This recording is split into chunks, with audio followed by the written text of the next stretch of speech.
What you need to know as a firearm owner, even if you don't carry a gun. Firearm safety, all of the rules, all of the time. Memorize the rules of gun safety and make them a priority. All guns should always be treated as if they are loaded. Always keep your firearm pointed in a safe direction, even when unloaded. Be certain of your target and what is beyond it. Only point your firearm at things you are willing to destroy. Always keep your finger off the trigger until ready to shoot. Careless gun handling is the unfortunate outcome of being untrained. Have a plan, a personal and home safety protection plan. Developing a personal and home safety plan is crucial. Knowing what to do in the event of an emergency can make the difference between being safe and being harmed. Form a safety plan for inside the home. Know where your cover and concealment areas are and what is beyond any target so you don't send bullets to the neighbor's house or into an adjoining room. Practice. It's one thing to talk about it, it's another to actually do it. By the way, there's a class for that. Know your ammo. It's not all the same. Every ammunition on the market has a distinct purpose. The most important factor when choosing ammunition is to make sure you select the right cartridge for your firearm. Make sure you are not putting plus P ammunition into a gun that is not rated for it. Next, make sure your gun reliably feeds the ammunition that you've chosen. Self defense ammunition, commonly referred to as hollow points, should be used in handguns for self defense purposes due to its expansive nature. Know your gun. Read the owner's manual.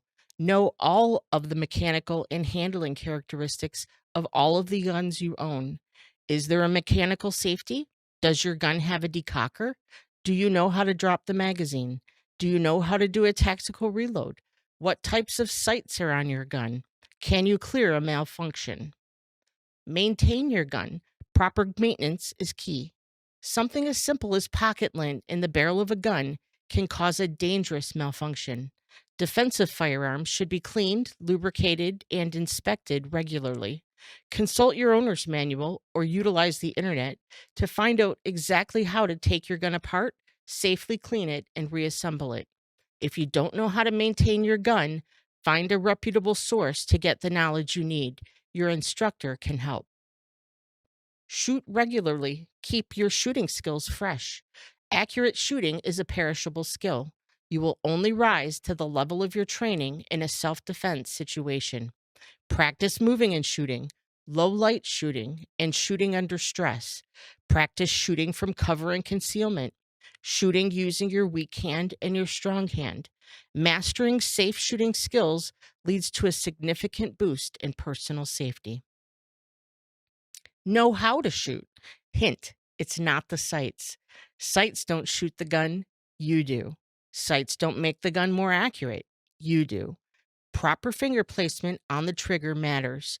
If you are pulling to the left or to the right, check your finger placement on the trigger. If you want to hit the target reliably, every time, all the time, you need to train and practice with that gun using proper technique. Kids and guns. Educate and keep safe. Children are naturally curious, even about a firearm they've been warned not to touch. If you think a gun is hidden, think again. Firearms should always be stored in a lockbox or safe, unloaded. Ammunition should be stored separately. Remind your kids that if they ever come across a gun, they must stay away from it and tell an adult immediately. Keep your firearms out of the reach of children. Know the law. It's your responsibility. You are responsible for every bullet that leaves your gun, whether it hits your intended target or an innocent bystander. Ignorance of the law is not a defense. Gun law can be confusing. It's always a good idea to learn it from a qualified individual rather than trying to make sense of what you can on Google. Just because an incident happens within the confines of your home, it doesn't mean that certain criteria regarding lethal force don't need to be met. Don't believe everything you hear about what to do from friends and family. Get the information from a trusted, trained resource. Self defense. Know the legal definition. Were you in imminent fear of grave bodily harm? Forcible sexual contact or death? Did the offender have the intent, opportunity, and ability? Did you honestly and reasonably believe that lethal force was necessary? Did you only use the amount of force necessary to stop the threat? Was there any way to have avoided the situation? Were you defending human life or property? In many states, it matters. The reasonable man doctrine, the standard. Would a reasonable person, under the same circumstances, knowing what you knew at the time, likely have used deadly or lethal force? Would a jury of your peers be convinced that you acted as a reasonable person would have acted? If you can't convince the jury of 12 people that you acted in a reasonable manner, you might find yourself in a bit of legal trouble. Know what is appropriate. Your actions matter. Was the threat imminent, meaning it was happening now? Did you utilize proportional force? Did you only use the amount of force necessary to stop the threat?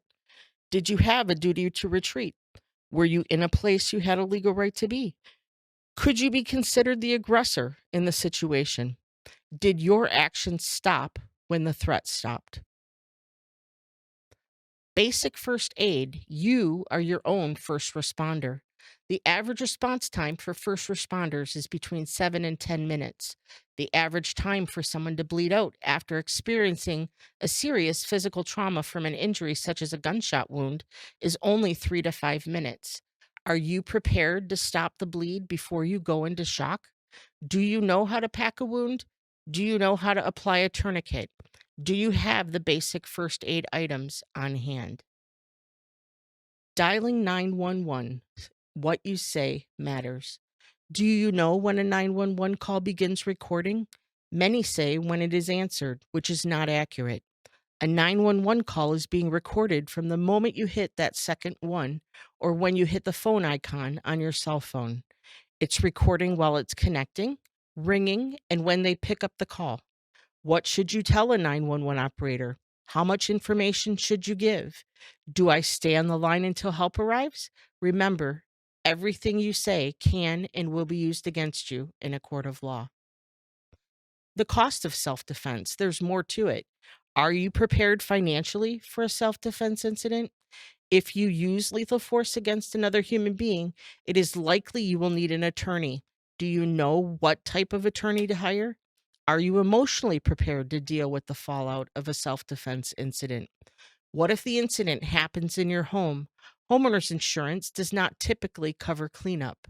There are programs available to take this burden off of you and your family. Ask your instructor for details. Safe storage. It is your responsibility.